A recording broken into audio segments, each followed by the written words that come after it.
ByteDance is watching you. So you probably go on TikTok and mindlessly scroll and look at cat videos and dance challenges and think it's all cute and fun. Meanwhile, the company behind TikTok is following your every step.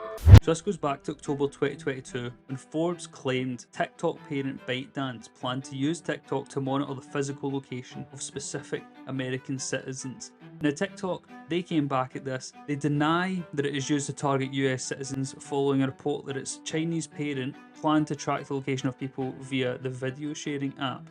Specifically, Forbes chose not to include the portion of our statement that disproved the feasibility of its core allegation. TikTok does not collect precise GPS location information from US users. Now here they say that they collect GPS info only with permission. Keep this in mind. So why would they be planning on monitoring it? Why would this be on Forbes' radar? ByteDance, TikTok's parent company, who are based out of China, they were looking to sign with the Committee on Foreign Investment in the US, and in this instance it was to address concerns about TikTok's data privacy and national security risks. The whole point would be so that they get the green light and they get fewer restrictions. Now, to aid in signing with the CFI US, ByteDance created a monitoring project. Now, this was led by an internal audit and risk control department within ByteDance itself. This department would primarily conduct investigations into potential misconduct by current and former employees. So basically, ByteDance are wanting to get less restrictions from the US, so they go on an internal audit for current and former employees. Forbes then gets leaked information to say actually they're doing some of this auditing on people who aren't even employees, and ByteDance has gotten back and says, no, we're not. So a few months later, in December, Christina Criddle was at her family home with her teenage sister and cousins and got a, quote, personally quite violating phone call from TikTok. So they basically phoned and went, "Hi Christina, you might want to look at the New York Times because we've been secretly watching your every move." And if it wasn't bad enough, it wasn't through her own account, it was through her cat's account. They were trying to find misconduct from current or former employees. Christina was never an employee. And so it turns out that actually they were trying to track her to see who she had been in contact with, because then they would be able to get the misconduct. But what it shows here is that the auditing team are willing to bend the rules, break the rules, and do things that the company says they cannot do when it's in their interest to do so. Now, the team here which done this, there was 4 of them. They couldn't figure out which one of the 4 had done it, and so they ended up just firing all 4 and rearranging departments and the usual stuff. And so, according to ByteDance, Western users' data is never accessed or stored inside China.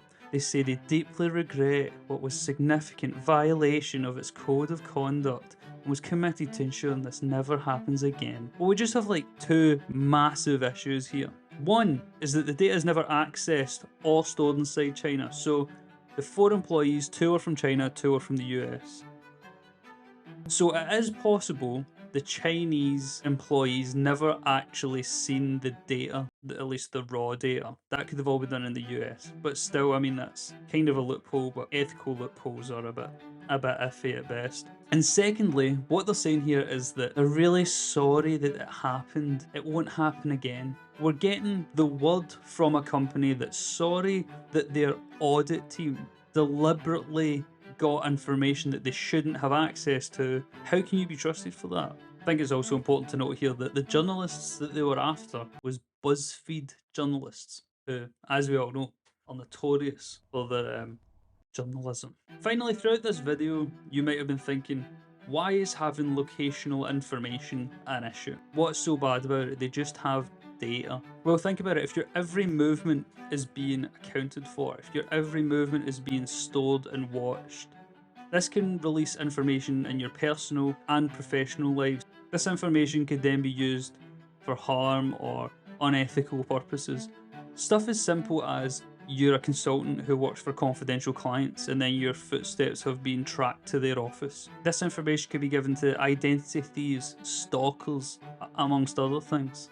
And so this does seem to be just the beginning of the unraveling of this surveillance data era, where there's so much data now it's going to be weaponized against us, especially as we get more efficient at processing this data and understanding it. And I don't know about you, but I don't want to be put in a box by TikTok. So I'm just editing now and realising I never said a vital piece of information, which is TikTok say that they don't follow the exact location of US citizens. And this journalist of whom they did follow the location was a UK journalist. So maybe they don't, but if they're doing it for the UK, what's to say they're not doing it for people in other countries?